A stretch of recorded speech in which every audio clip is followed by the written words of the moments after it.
Ito yung ano ko, gawang doormat. Hindi ako sumunod nung isang tutorial. Yung isang tutorial kasi, yung nagtuturo sa akin, paktaw-paktaw yan. And daw, una, wag daw dito, sunod na daw. Hindi. May nakita akong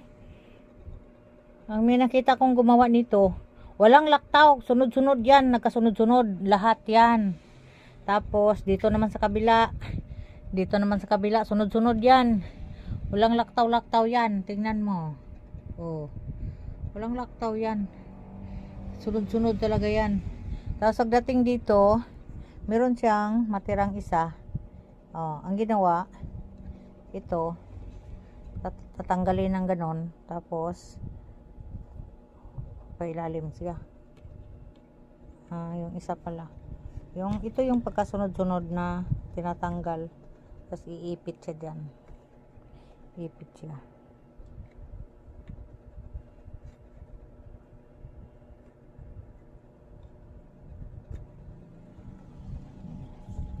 Yun, ang ganda namang pagkagawa yung ano, walang paktaw-paktaw. Sunod-sunod talaga yung tela sa pako niya.